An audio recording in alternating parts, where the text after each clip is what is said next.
I'm Carey Williams, and I was head of music at Balby High School in its closing years. I was head of music from 1975 to 1981, when I moved over with a reorganisation to be head of music at Balby Car. I mean, I came to Doncaster simply because there was a job.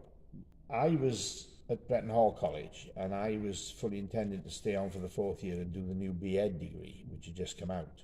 And so it was a little bit funny because people who weren't doing that were all busy going for interviews and getting jobs. And there were plenty of jobs in those days. There was no problem getting a job as a teacher.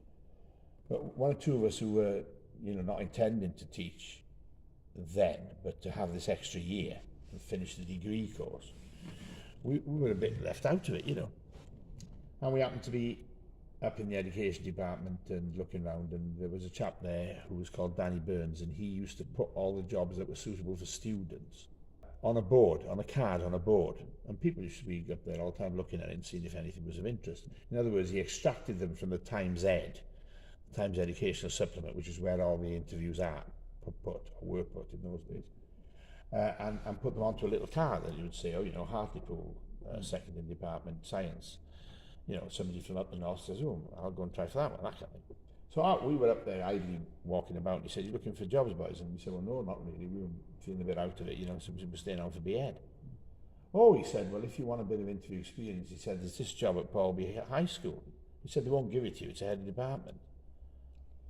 He said, "So you can go and have an interview there." He said, "And if they'll give you an interview, it'll be good interview experience." So I went, and I'm sat in front, I go in there with Mr. Nadin. Of course, the first thing he says to me, "Are you a serious candidate for the job?"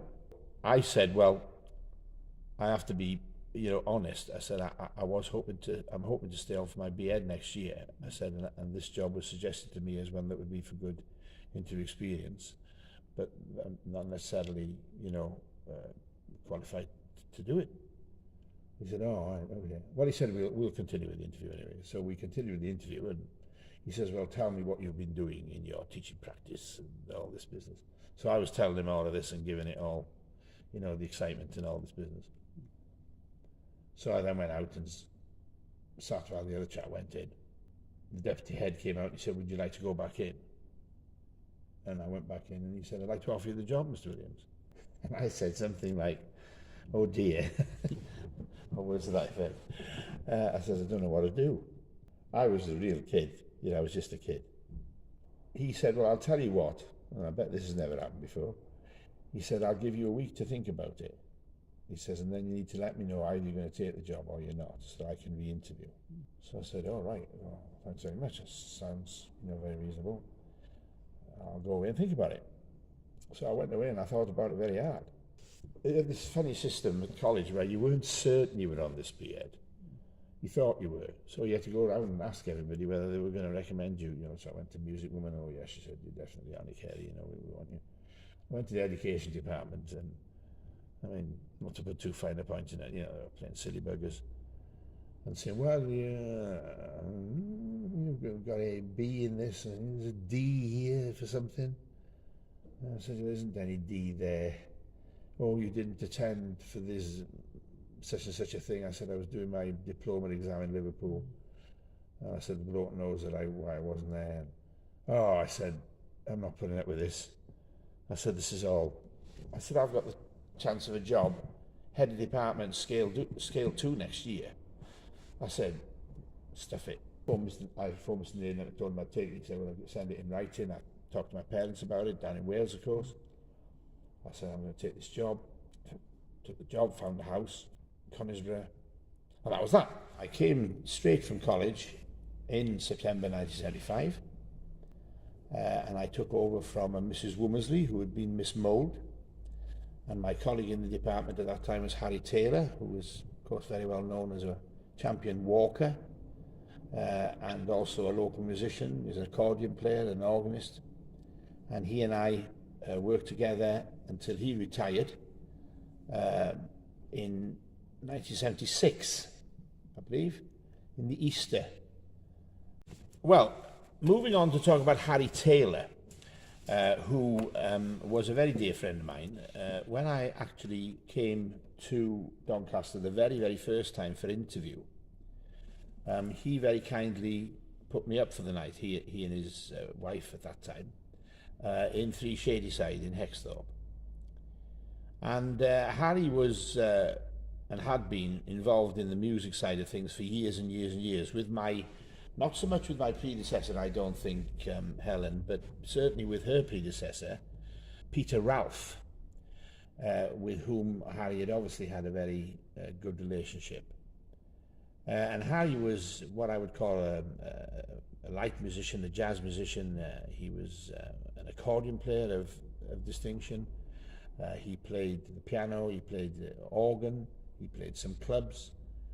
And he was also very physically fit, as I mentioned earlier. He was a champion walker in the walking competitions, long distance walking around Yorkshire champion, I believe, and so on.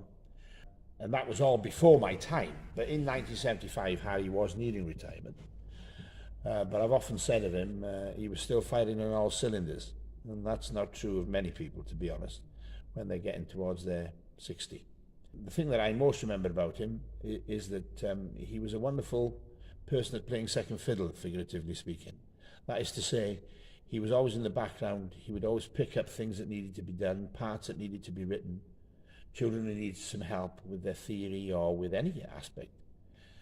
He was always there. And when he left, in the middle of the following year, he left at Easter. Well, it was quite devastating, to be honest. I didn't know what had hit me. And one thing, and I'm sure the colleagues will think the same, being in the department of one is not a good thing. Well, I don't think it is anyway.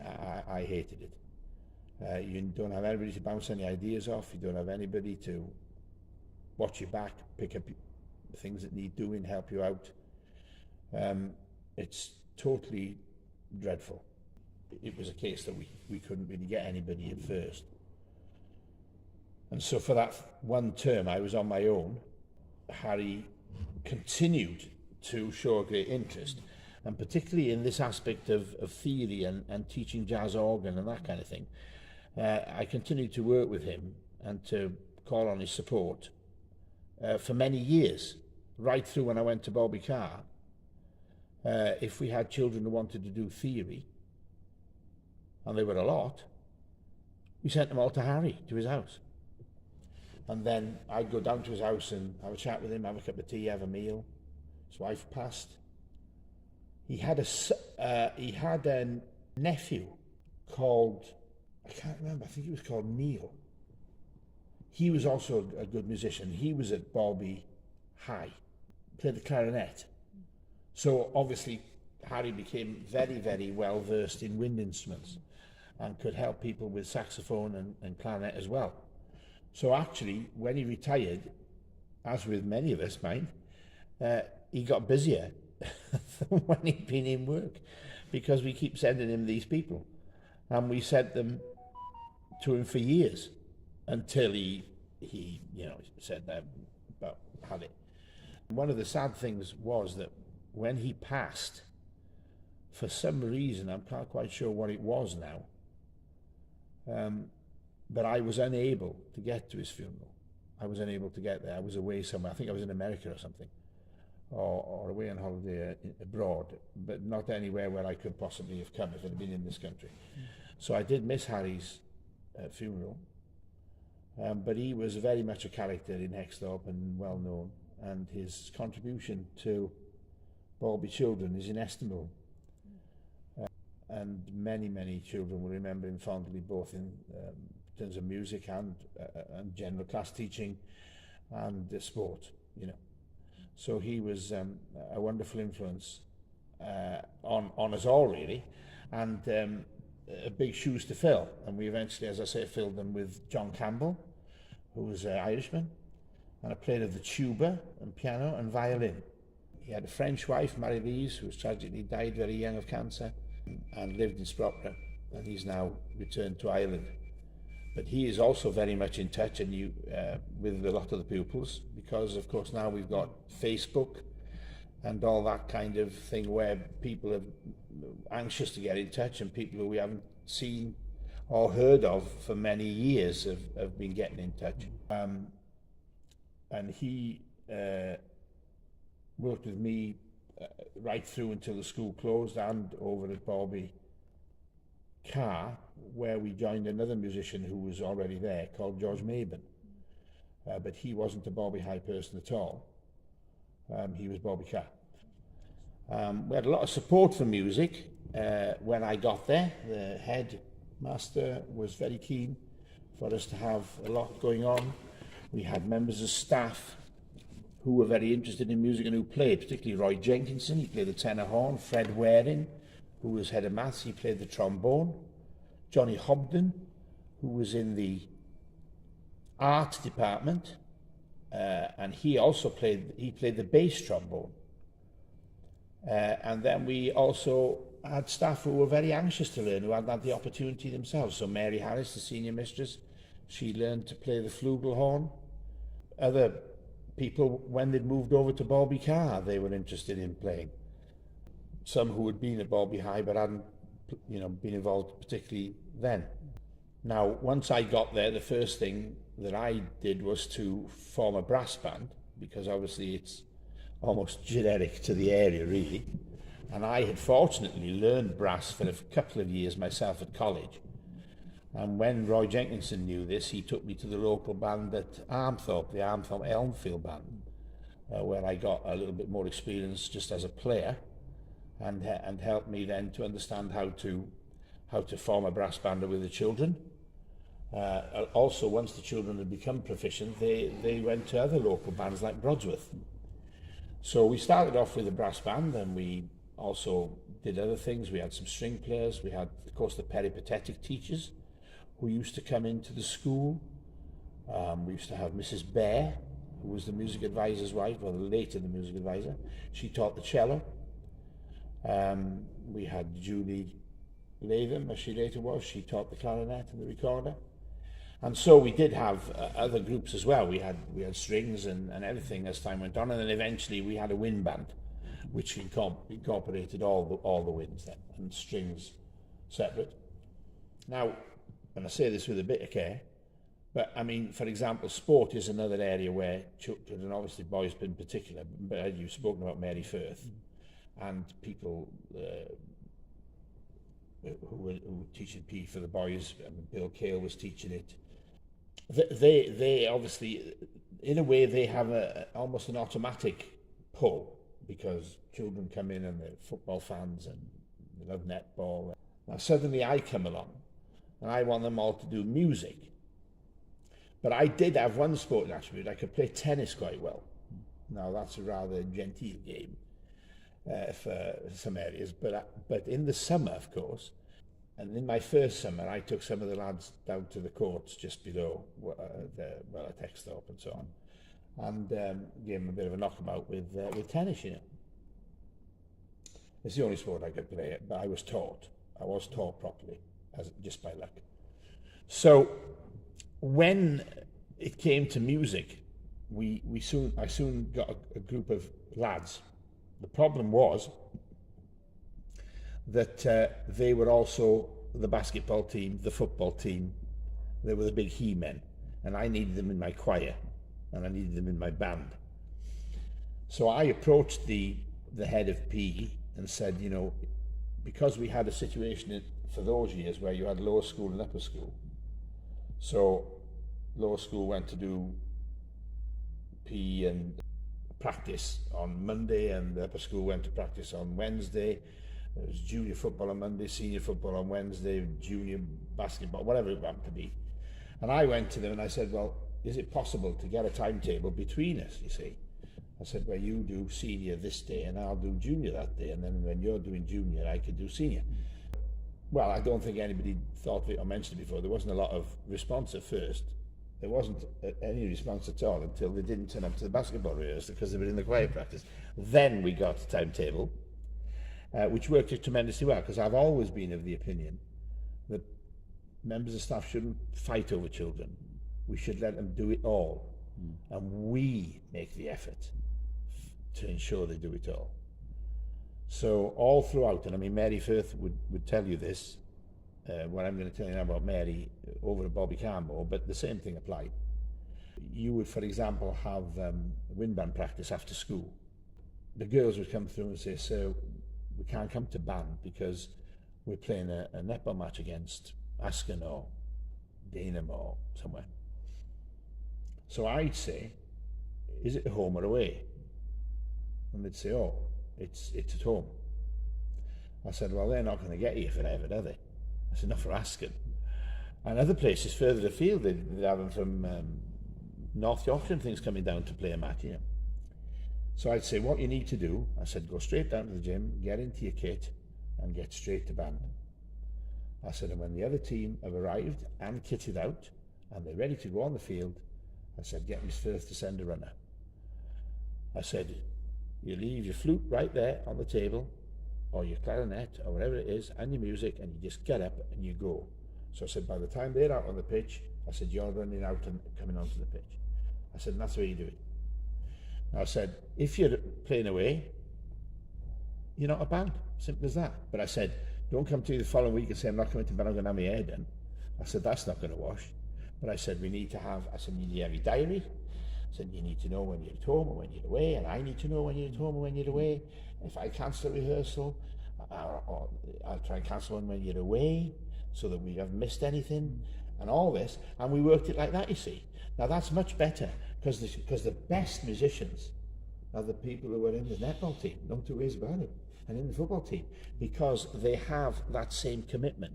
Now that was something that worked very well at Balby, and I think it was because most of the staff at Balby were very committed to the children and wanted them to have all the experiences that any other children had in maybe, you know, I don't know, better areas or posher schools or whatever you want to call it. There was a unanimity of purpose. So somebody like Roy that you're talking about, and Mary, but Roy in particular, and Fred, whatever their other interests were, they also had music interests. And say Roy, music and sport. Roy knew from his own life how important that was to him. Therefore, he wanted the other children. So Roy would never be a person that says, "You can't go to band, you've got to be here." He would never say that, because he wanted to be in the band and be here. So he would come and we'd work it. It can be worked easily, it just takes effort. Now, some people don't make the effort, you see. So, yeah, very interesting times with colleagues, very valuable colleagues, and people that contributed, you know, a lot to the music. Members of staff often are keen to, you know, put on productions, get the children to be involved in musical shows, and so we were fortunate at that time. I think it was probably maybe a year after I got there, I'm not sure, that Gervais Finn, who of course is very well-known public figure, came to be our head of English. And he's always been a thespian. He's a thespian now more than he ever was. But he was very, very keen, and he wanted to do Oliver by Lionel Bart, and he wanted to be in it. And a lot of the staff were keen to help. So obviously the children had a lot of because you need a lot of children in Oliver, a lot of boys in particular, but also girls in the pub and all that kind of the pub scenes. And then you do need obviously adults to be Mr. Sowerberry and Mr. Bumble and Widow Corney and all those famous characters from that musical, which are well known to most people. So we did Oliver. Gervais wanted to be Mr. Sowerberry, the Undertaker, and you can imagine how humorous that was. So we did that, and at that time, I mean, I've always been a big believer that, you know, as many people, I'm always believing in the cast of thousands. Also, that if children don't want to be on stage, and some don't, then they should have opportunity to be in some other capacity, like in the supporting capacity, props, moving stuff, or if they were good musicians, to actually play. Now, standard procedure in a lot of schools is for them to get an orchestra in of local peripatetics. And that's fine, and we greatly appreciated all the help from the peripatetics, and I was involved in the music centre as well with the youth orchestra, so I think I must have known probably nearly every peripatetic in Doncaster. They were all colleagues and friends of mine. But I also wanted the kids to be involved, so I actually rescored a large proportion of Oliver for brass band, particularly all those big choruses like Papa and the really strong ones would go well in the brass band. So we did that, and then people like, as I mentioned, Roy Jenkins and Fred Waring, they'd play in, and some of the children. And that's how we actually accompanied Oliver with brass band, which may have been a first, I don't know. And then, of course, by the time we got past that, we had improving with the standards, more children playing, getting to a better level, other instruments other than just brass. Brass can be formed quite quickly, relatively speaking. String playing takes a lot longer.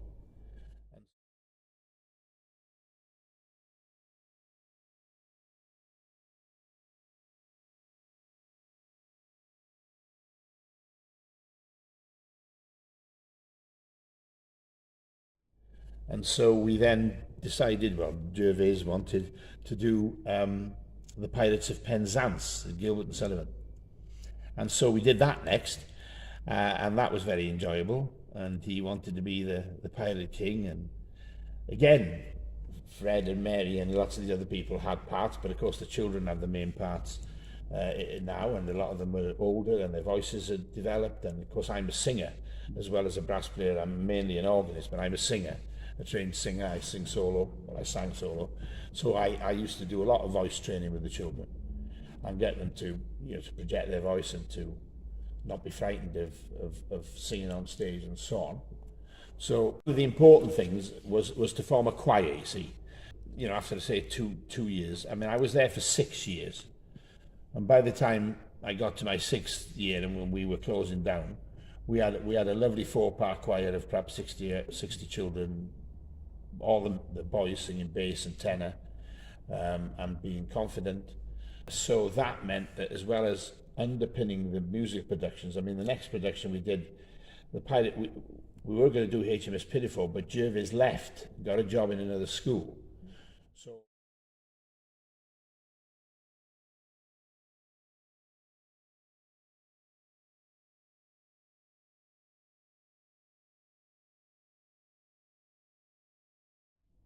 I decided that we do Mozart's The Magic Flute, because Mozart is very singable for young people.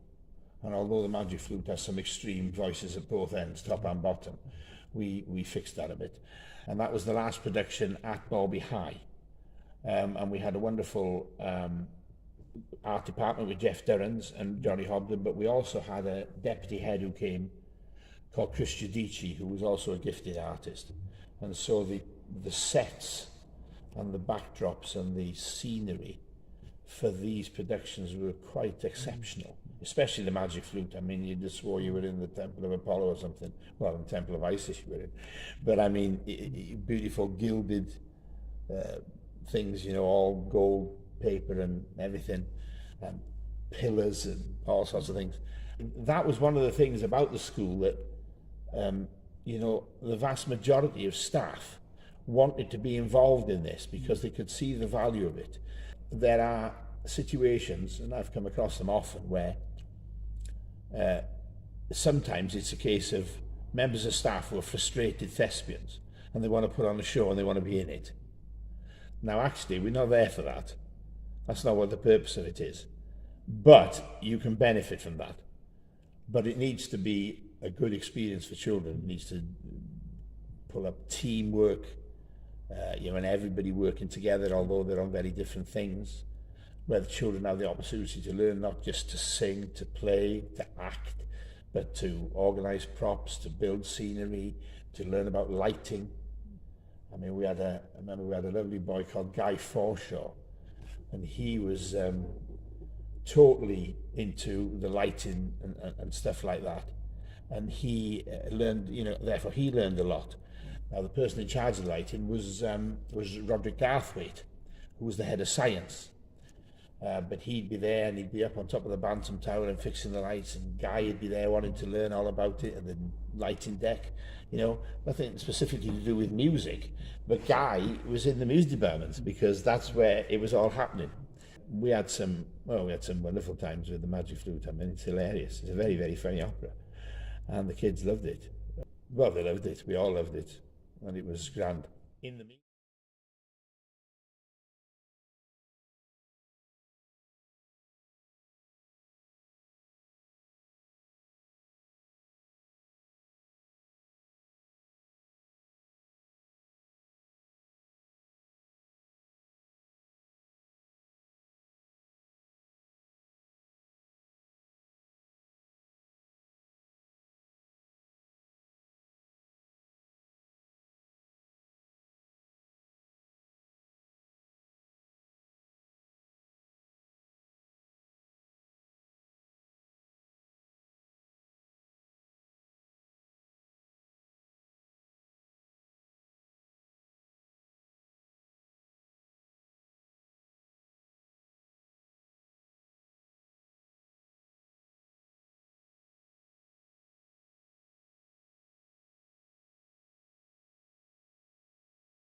In the meantime, we got them to be a choir, so we could go and join with the choral society, we could join with the youth orchestra in special concerts or services that were taking place.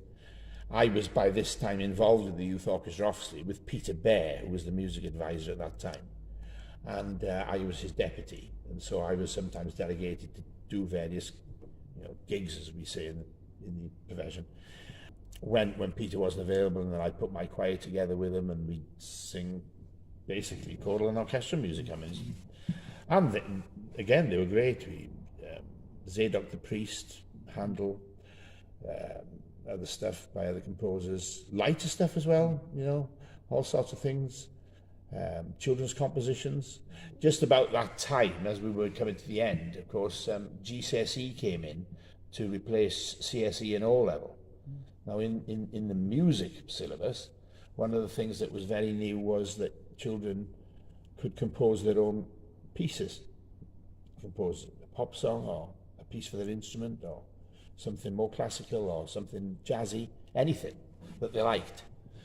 And that was a tremendous improvement. Children can compose the most amazing music. And that started just as we were leaving Balby High and took off really at Balby Car. And also another thing they could do is that they didn't just play their instrument in an exam. They had an exam where they played in a group. Now that was very good because usually, almost always, they just used the group they were in.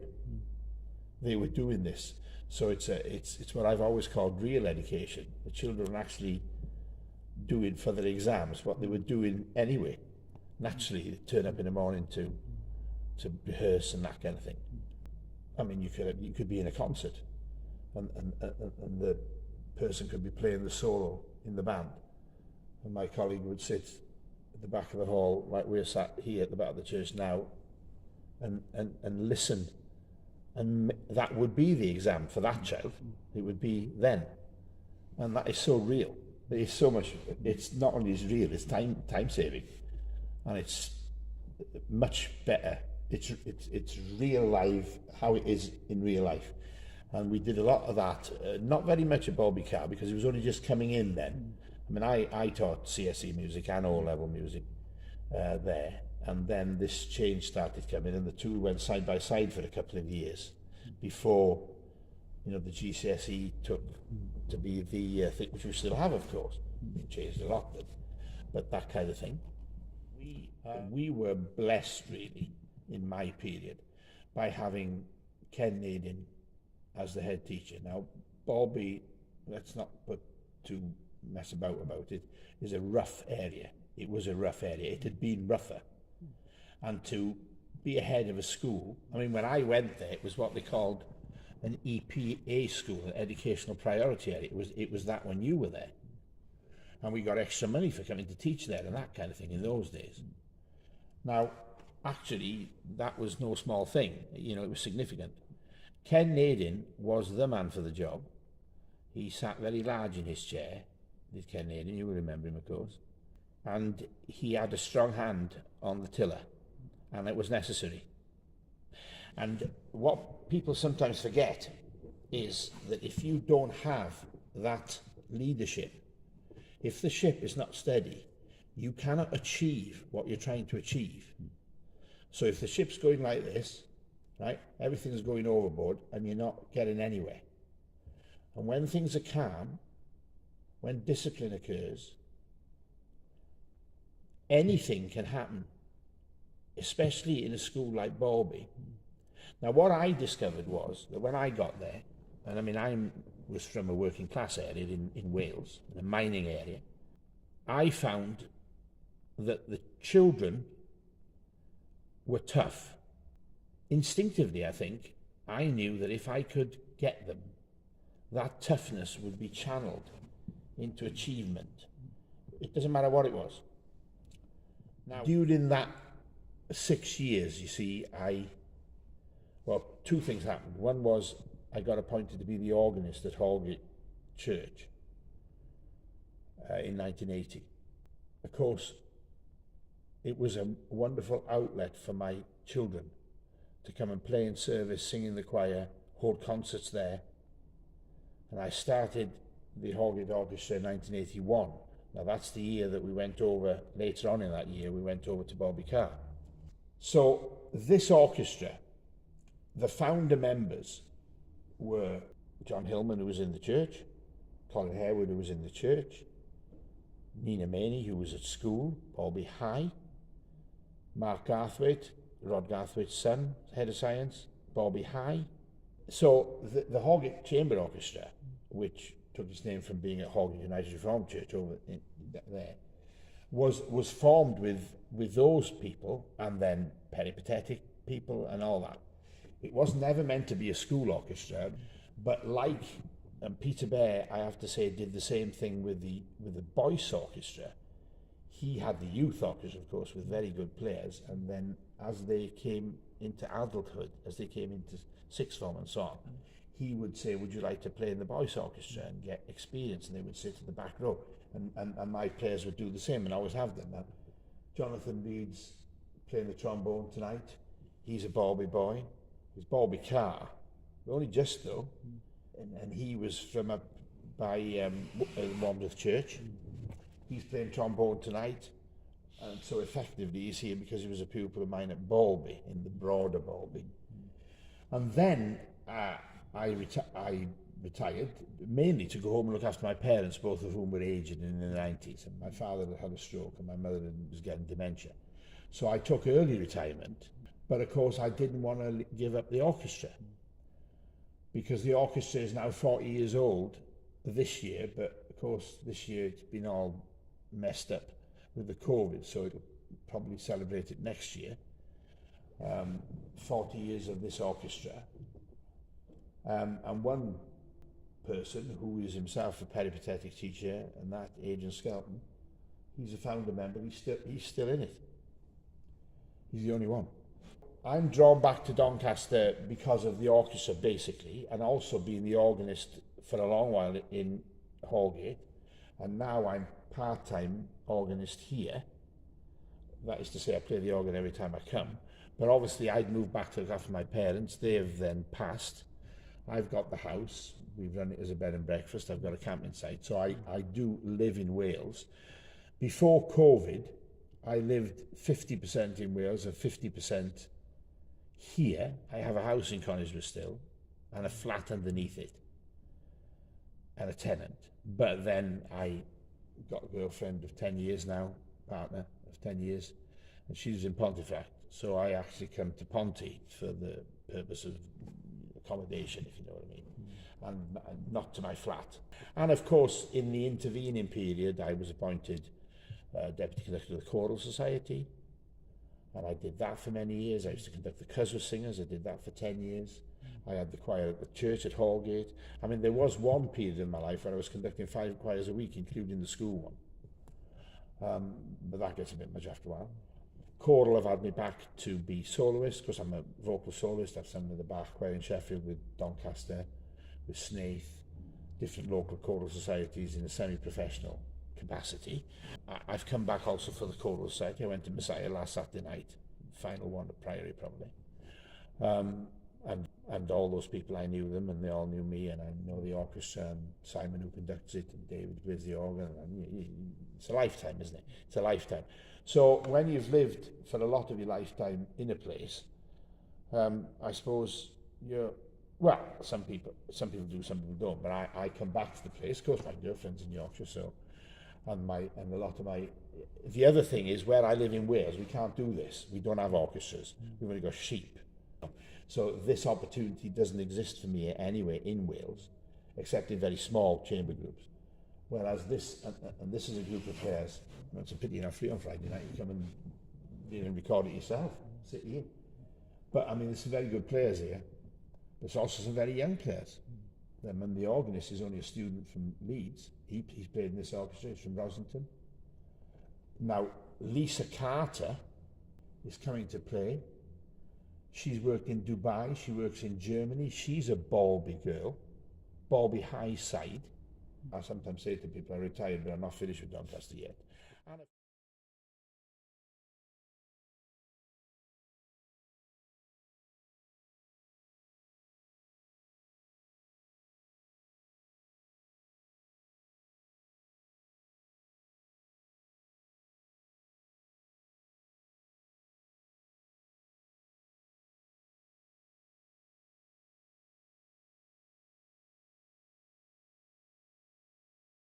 If you would like to know more about the Ossie Through the Ages project, then please email me at tonyarmstrong1959 at outlook.com. Thank you.